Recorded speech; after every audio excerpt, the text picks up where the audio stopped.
wa ala alihi wa sahbihi wa mawalah wa la hawla wa la quwata illa billahi wa ba'du. Baik, kita lanjutkan kajian kita, masih membahas kitab Usul Ats-Tsalatsah, dan kita masuk pada perkataan muallif rahimahullahu ta'ala, i'lam rahimakallah annahu yajibu ala kulli muslimin wa muslimatin ta'allumu hadhihi tsalathi masail wal amalu bihinna. Al-ula anna Allaha khalaqana wa razaqana wa lam yatrukna hamala bal arsala ilaina rasulan faman ata'ahu dakhala al-jannata wa man asahu dakhala an-nar. Wa dalilu qauluhu ta'ala inna arsalna ilaikum rasulan syahidan 'alaikum kama arsalna ila fir'auna rasula fa asa fir'aunur rasula fa akhadnahu akhdaw wabila. Kata pengarang di sini, i'lam, ketahuilah. Kalimat i'lam selalu terulang-ulang dalam kitab yang dikarang oleh beliau, karena kalimat i'lam itu kalimat tanbih, kalimat di mana setelah kalimat ini pasti pengarang ingin menjelaskan sesuatu yang sangat penting, makanya dimulai dengan kalimat i'lam.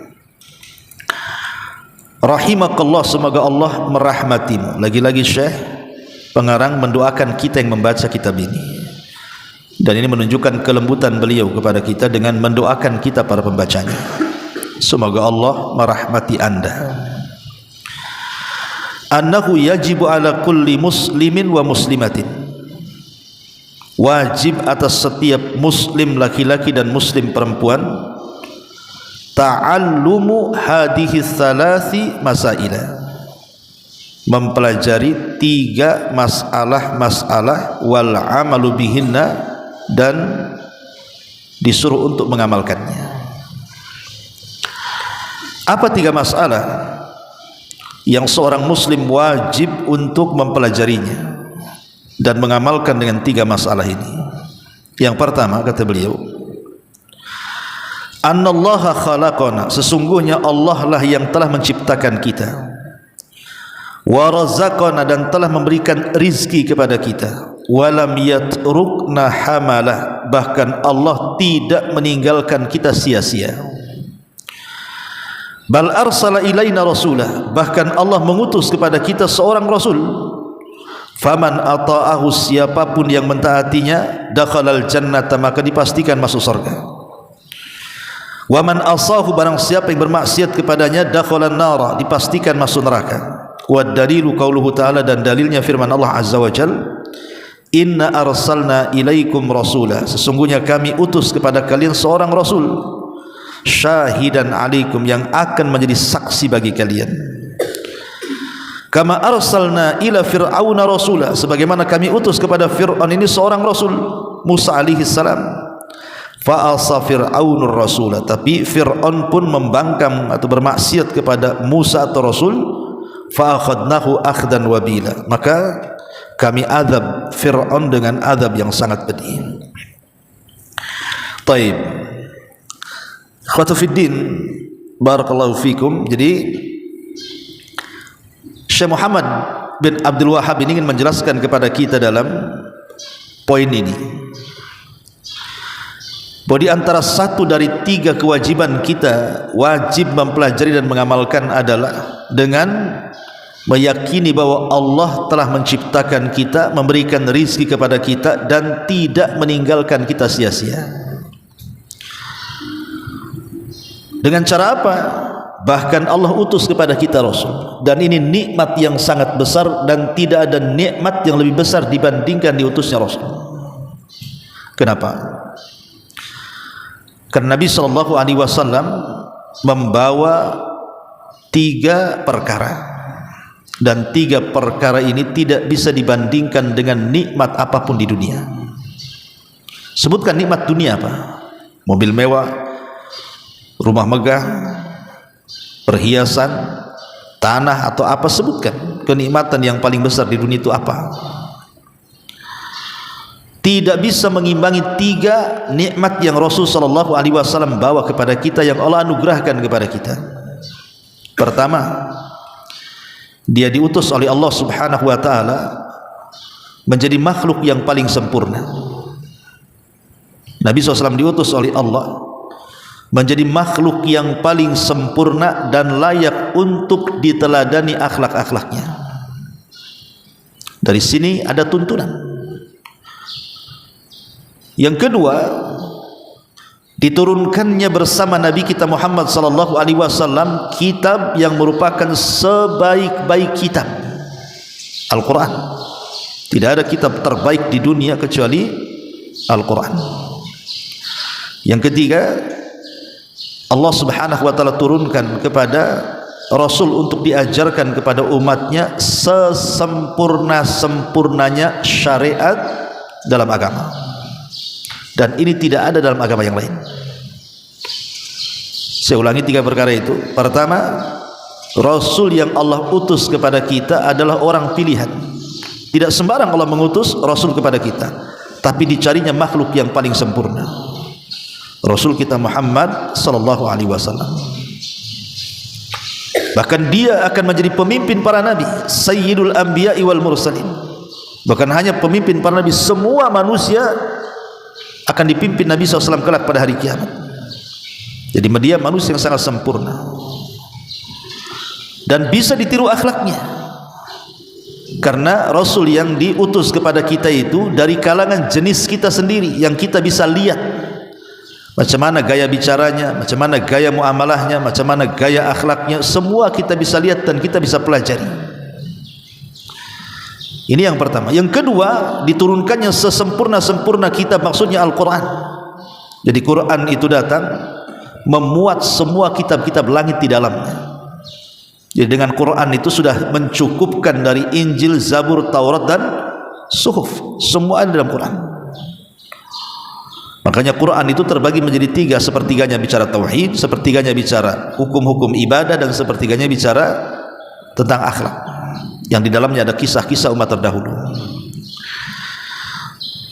Dan satu-satunya mukjizat yang tidak lekang dimakan zaman dan waktu hanya Quran. Sementara kitab-kitab sebelum Quran itu semua terhapus dengan datangnya Quran. Dari sini kita jangan pernah membandingkan Quran dengan kitab-kitab sebelum Quran. Tidak akan banding. Jangan dibanding-bandingkan. Karena ada salah satu tokoh di negeri kita ini membanding-bandingkan pula. Ada orang yang membaca kitab Injil, oh di Quran juga ada, ayatnya sama begini. Dia baca lagi Injil dia, kemudian si ustadz ini pula ngomong begitu, oh dalam Quran juga ada yang sama. Gak bisa dibandingkan Quran dengan Injil. Cemana mau disetarakan? Quran itu jauh lebih mulia, jauh lebih mulia dibandingkan kitab-kitab yang lainnya selain Quran. Karena Quran itu menghapus semua ajaran-ajaran sebelumnya. Jadi tidak bisa dibandingkan, apalagi disetarakan, itu tidak mungkin. Karena konsekuensinya kalau disetarakan nantinya seolah-olah semua agama itu sama. Karena isi kitabnya sama, berarti semua agama sama. Ini bahaya. Kalau sudah mengatakan semua agama sama, ini masuk kepada ajaran liberal. Dan kita katakan tidak sama. Agama yang mengatakan Isa anak Tuhan dengan agama yang mengatakan Isa itu nabi, beda, barat timur, mungkin ketemu langit dengan sumur, ya. Jadi Quran itu adalah kitab yang tidak ada bandingannya. Kemudian yang ketiga, Allah berikan kepada kita sesempurna-sempurna syariat yang tidak ada dalam agama yang lainnya. Ketika Salmanul Farisi radhiyallahu anhu ditanya oleh orang Yahudi di zaman itu, ya Salman, saya mendengar nabimu, maksudnya sahibmu, Nabi kita Muhammad SAW itu, yu'allimu kulla syai'in hatta al-khira'ah, mengajarkan segala sesuatunya sampai kepada urusan jamban. Apa betul itu, hai Salman? Dengan bangganya Salman berdiri dan mengatakan, ajal, ya, yu'allimuna nabiyuna kulla syai'in hatal khira'ah. Ya, tentu saja Nabi kami mengajarkan sesuatu, segala sesuatunya sampai kepada urusan toilet, urusan jamban, semua diajarkan. Bagaimana cara masuk, bagaimana di dalamnya, bagaimana cara keluarnya, apa yang dibaca, semua diajarkan. Dan ini tidak ada dalam ajaran agama yang lain. Jadi nikmat yang Allah berikan kepada kita adalah lewat seorang Rasul ini disampaikan syariat yang paling sempurna. Inilah 3 nikmat yang Allah anugerahkan kepada kita. Tidak ada yang membandingi 3 nikmat ini. Diutusnya manusia yang paling sempurna, diutusnya kitab yang paling sempurna, diutusnya syariat yang paling sempurna. Makanya di sini pengarang mengatakan, annallaha khalaqana, sesungguhnya Allah telah menciptakan kita, wa razaqana, dan telah memberikan rizki kepada kita. Di sini menunjukkan apa? Tauhid rububiyah. Walam yatrukna hamala, dan tidak meninggalkan kita sia-sia. Ketika Allah Subhanahu wa taala mengatakan, wa ma khalaqtul jinna wal insa illa liya'budun, tidaklah kami ciptakan jin dan manusia kecuali untuk beribadah. Apa Allah Subhanahu wa taala biarkan mereka begitu saja? Tidak tahu cara ibadahnya macam mana? Tidak, bahkan diutus Rasul mengajarkan macam mana cara beribadahnya. Karena tugas Nabi sallallahu alaihi wasallam itu yang paling penting adalah 2 perkara. Diutusnya Nabi kepada kita itu yang paling penting 2 perkara. Yang pertama, dia diutus untuk mengenalkan siapa Rabb kita, siapa Tuhan kita. Yang kedua, dia diutus juga bagaimana cara menyembah Rabb kita. Itulah 2 tugas Rasul yang paling penting, mengenalkan kepada kita siapa Tuhan kita. Yang kedua, mengenalkan kepada kita bagaimana pula cara menyembahnya. Dan ini sebuah fitrah yang Allah anugerahkan kepada kita, bahwa Islam itu agama yang lurus dengan fitrah. Apa maksudnya? Setiap bayi yang dilahirkan itu terlahir fitrah. Kullu maulud yuladu alal fitrah.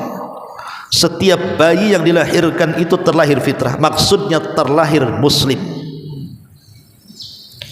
Karena Rasul mengatakan, fa abawahu yuhawidanihi au yunassiranihi au yumajjisani. Bapaknya yang, orang tuanya yang menjadikan dia Yahudi, menjadikan dia Nasrani, menjadikan dia Majusi. Titik sampai di sini hadisnya.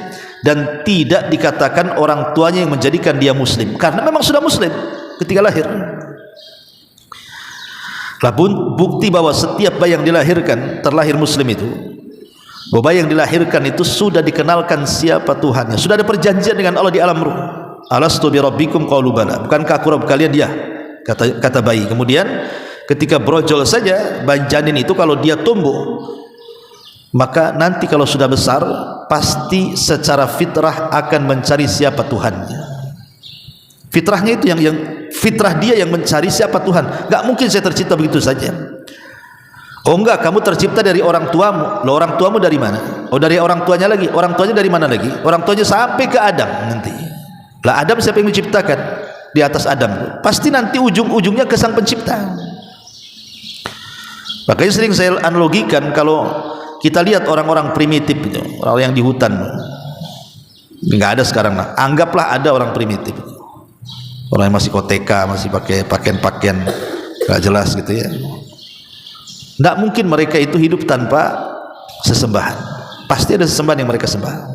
Entah nyembah batu, nyembah pohon, nyembah ular, nyembah gajah, nyembah, mesti ada lah, ada itu di hutan itu. Mesti mereka cari sesembahan. Tidak mungkin mereka tidak ada sesembahan, pasti ada sesembahan. Entah yakin dengan klinik-klinik apa gitu kan, ini yang mendatangkan ini yang mendatangkan, pasti itu fitrah memang seperti itu. Cuman ketika fitrah ini tidak dibimbing wahyu, tidak datang utusan kepada mereka, maka fitrah itu akan berjalan sesuai dengan apa yang mereka lihat, sesuai dengan apa yang mereka dengar, sesuai dengan apa yang mereka pikirkan dalam benak otak mereka. Seperti ketika orang barat membuat film alien tuh alien, makhluk planet tuh. Pertanyaannya apa? Barat tuh pernah ketemu alien? Gak pernah. Ya mungkin mereka pernah ke planet sana sini kan, yang bisa dinaiki dengan pesawat. Tapi apakah mereka melihat alien? kenalan dengan alien, hidup bersama. Enggak, itu cerita karya mereka saja. Jadi kalau ada makhluk di langit semacam manusia, mungkin bentuknya kayak begini. Akhirnya dibentuklah sesuai imajinasi mereka, bahwa alien itu identik kepalanya besar, kemudian telinganya panjang, dan begitu seterusnya. Boleh jadi kan? Mereka lo melihat aja nih, tidak. Itulah orang yang tidak pernah mendapatkan pengetahuan menggambarkan sesuatu, pasti akan ikut imajinasi. Lah orang-orang primitif dalam hutan itu, maka kalau seandainya fitrah bahwa tidak ada atau mustahil di alam semesta, tidak ada pencipta, tidak ada pemberi rezeki dan begitu seterusnya, pasti ada fitrah itu. Cuman ketika tidak membimbing, akhirnya menjadikan Tuhan sesembahannya itu sesuai dengan yang mereka imajinasikan. Oh jangan-jangan Tuhan saya batu, akhirnya nyembah batu. Oh jangan-jangan Tuhan saya pohon, akhirnya disembah pohon. Oh jangan-jangan Tuhan saya akar, akhirnya nyembah akar. Oh enggak, Tuhan itu ular sendok, jadilah ular sendok Tuhan. Oh enggak, Tuhan saya sapi, jadilah Tuhan dia sapi. Kan begitu. Imajinasi kan macam-macam lah bayangan-bayangan orang itu. Tapi Islam kan alhamdulillah, kita tidak hidup di zaman primitif. Islam utus Rasul kepada kita, bahwa kita tidak boleh menetapkan Tuhan dengan imajinasi kita, tapi harus menetapkan Tuhan dengan orang yang kenal Tuhan. Siapa orang yang kenal Tuhan? Utusannya. Karena Allah menghabarkan siapa dirinya kepada utusannya, dan utusannya menghabarkan kepada umatnya untuk mengenalkan Tuhan sebagaimana ia diperkenalkan Tuhan. Maka Rasul menjelaskan siapa Tuhan kita dengan turunnya Quran, dan dia perkuat dengan sabda-sabdanya, walaupun keduanya sama-sama wahyu dari Allah Azza wa Jalla. Baru setelah dikenalkan siapa Tuhan kita, dikenalkan pula bagaimana cara menyembahnya, sehingga kita tidak salah sembah. Karena orang kalau tidak dibimbing cara menyembahnya, akhirnya macam-macam cara menyembahnya. Oh Tuhan itu suka buah-buahan, beli buah-buahan ke pasar, taruh di piring, letakkan jadi sesajen. Saya sudah nyembah Tuhan katanya, karena Tuhan suka jeruk, saya kasih jeruk ya. Yang lain mengatakan tidak, Tuhan itu bukan begitu cara menyembahnya, ambil lidi bakar, itulah cara menyembahnya. Yang lain mengatakan enggak gitu cara menyembahnya. Akhirnya macam-macam cara menyembahnya. Kenapa? Karena tidak ada bimbingan wahyu. Pertama sudah salah menetapkan siapa Tuhannya, yang kedua salah pula cara menyembahnya. Itulah kalau tidak dibimbing wahyu. Tapi dengan diutusnya Rasul kepada kita, alhamdulillah umat Islam ini kenal siapa Tuhannya dan bagaimana cara penyembahnya. Makanya bal arsala ilaina rasulan, bahkan Allah utus kepada kita Rasul. Apa konsekuensinya? Faman ata'ahu dakhalal jannah. Siapapun yang mentaati Rasul tersebut dipastikan masuk surga. Wa man asahu dakhalan nar, dan siapa yang bermaksiat kepada Rasul tersebut dipastikan masuk neraka. Dalam sebuah hadis yang sahih Nabi mengatakan, kullu ummati yadkhulunal jannah, setiap umatku dipastikan masuk surga, illa man aba, kecuali orang yang enggan masuk surga. Sahabat mengatakan, wa man ya'ba ya Rasulullah, siapa yang enggan masuk surga itu hai Rasul? Maka Rasul mengatakan, man ata'ani dakhalal jannah, siapa yang taat kepadaku dipastikan dia masuk surga. Wa man asani faqad aba, siapa yang bermaksiat kepadaku enggak akan dia akan masuk surga. Itulah orang yang enggan masuk surga. Kemudian Allah mencontohkan sebuah firman yang mu'alif cantumkan di sini, inna arsalna ilaikum rasula, sesungguhnya kami utus kepada kalian seorang rasul. Apa tugasnya? Syahidan alaikum, rasul ini akan menjadi saksi bagi kalian. Dalam surah An-Nisa Allah mengatakan, fa kaifa idza ji'na min kulli ummatin bisyahid wa ji'na bika ala haula'i syahida. Bagaimana kalau seandainya kami datangkan pada tiap-tiap umat sebelum Islam, didatangkan saksi dari umat Islam. Jadi nanti pada hari kiamat Nuh dan umatnya akan dipanggil. Kemudian Allah mengatakan, ya Nuh, sudahkah kau sampaikan risalahku kepada umatmu? Kata Nuh, sudah ya Rabb. Kemudian Allah mengatakan kepada umatnya, benar apa yang dikatakan Nuh, bahwa Nuh sudah menyampaikan risalah kepada kalian. Umatnya mengatakan, kadzaba Nuh ya Rabb, Nuh berdusta wahai Rabb, dia tidak pernah menyampaikan risalahmu kepada kami. Maka Allah mengatakan, ya Nuh, lihat umatmu mengingkari bahwa engkau menyampaikan risalah kepada mereka. Kata Nuh, tapi saya memiliki saksi ya Rabb, di mana saksi itu akan menunjukkan bahwa kami, kata Nuh, telah menyampaikan risalahmu kepada mereka. Kemudian Allah mengatakan, bagaimana engkau mendatangkan saksi? Maka Nuh tiba-tiba menunjuk kita umat Nabi SAW dan mengatakan mereka itulah saksinya. Akhirnya Allah Subhanahu wa taala berfirman kepada umat Rasul dan mengatakan, betul kalian ingin jadi saksi atas kesaksian Nuh bahwa dia sudah menyampaikan risalahku kepada umatnya. Maka semua umat Islam mengatakan, ya, dia telah menyampaikan risalah kepada umatnya. Allah mengatakan, bagaimana kalian bisa mengatakan seperti itu? Bukankah kalian tidak hidup di zaman Nabi Nuh? Namanya saksi terus melihat. Lah kalian tidak hidup di zaman Nabi Nuh, kenapa kemudian membenarkan Nuh menyampaikan risalahnya? Maka umat Rasul akan mengatakan, yang mengatakan Nuh menyampaikan risalah itu bukan kami, tapi engkau ya Rabb. Kemudian dibaca surah Nuh, bagaimana Nuh sudah menyampaikan risalah atas kabar dari Allah. Maka Allah mengatakan kepada Nuh, shadaqta ya Nuh, engkau benar. Ini kedudukan kita menjadi saksi kepada umat sebelum kita. Tapi ingat, Rasul akan menjadi saksi bagi kita. Kita menjadi saksi kepada umat sebelum kita, Rasul akan menjadi saksi bagi kita. Fa kaifa idza ji'na min kulli ummatin bisyahid? Bagaimana kalau kami datangkan tiap-tiap umat itu, engkau akan jadi saksi mereka. Tapi ingat, wajibna bika ala haula'i syahida. Tapi engkau wahai Muhammad akan menjadi saksi bagi umatmu. Sebagaimana di sini Allah mengatakan, inna arsalna ilaikum rasulan syahidan alaikum. Sungguhnya kami utus Rasul kepada kalian dan dia akan menjadi saksi bagi kalian. Kapan? Kelak pada hari kiamat. Rasul akan menjadi saksi bagi kita.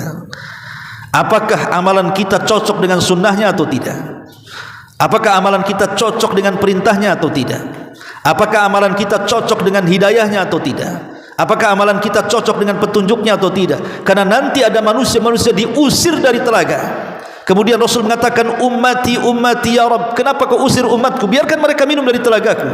Tapi Allah katakan, ya Muhammad, innaka la tadri ma ahdatsu ba'daka innahum ghayyaru wa baddalu. Muhammad, kau tidak tahu apa yang terjadi dengan umat sepeninggalmu. Mereka sudah merubah-rubah petunjukmu, mereka sudah merubah-rubah sunnahmu. Biarkan mereka terusir. Rasul akan jadi saksi bagi umatnya kelak pada hari kiamat. Siapa yang ketika di dunia benar-benar mencintai Rasul, taat kepada Rasul, dengan orang yang hanya sekedar pengklaiman cinta kepada Rasul padahal dia paling benci dengan sunnah Rasul, dengan banyak melakukan bid'ah dan penyimpangan. Maka di sini Allah mengatakan syahidan alaikum. Kemudian Allah mengatakan kama arsalna ila fir'auna rasulah, sebagaimana kami telah utus kepada Fir'aun itu Musa Rasul. Tapi apa yang terjadi? Fa'asa fir'aunur rasulah, tapi si Fir'aun ini bermaksiat kepada ajakan Musa. Fa'akhadnahu akhdan wabila, maka kami adab dengan adab yang sangat pedih. Seolah-olah Allah ingin katakan kepada kita, jangan seperti Fir'aun yang bermaksiat kepada Musa. Jangan seperti Fir'aun yang bermaksiat kepada Musa. Kita tidak boleh maksiat kepada Rasul, karena konsekuensinya kalau kita sampai bermaksiat kepada Rasul, Allah masukkan kita ke neraka. Faman ata'ani dakhalal jannah wa man asani faqad aba. Siapa yang bermaksiat kepadaku masuk neraka kau, siapa yang taat kepadaku silahkan masuk ke dalam surga. Inilah yang pertama, kita diingatkan dengan nikmat diutusnya sesempurna-sempurna Rasul, bahkan Sayyidul Anbiya wal Mursalin. Kemudian sesempurna-sempurnanya kitab yang Allah turunkan dari langit untuk kita, dan sesempurna-sempurnanya syariat yang membimbing kita, sehingga Allah Subhanahu wa taala memberikan syariat terbaik. Apa yang bisa menjadikan kita baik, apa yang menjadikan kita buruk, apa yang menjadikan kita masuk surga, apa yang menjadikan kita jauh dari neraka, dan begitu seterusnya, semua sudah dijelaskan dalam syariat yang sangat mulia dan sempurna. Al-yauma akmaltu lakum dinakum wa atmamtu alaikum ni'mati wa raditu lakumul Islam Madinah. Pada hari ini kusempurnakan kepada kalian agamaku, kusempurnakan nikmatku untuk kalian, dan kuridai Islam sebagai agama kalian. Sampai di sini saja. Subhanaka bihamdika asyhadu an la ilaha illa anta astaghfiruka wa atubu ilaik. Allahu taala alam. Assalamualaikum warahmatullahi wabarakatuh.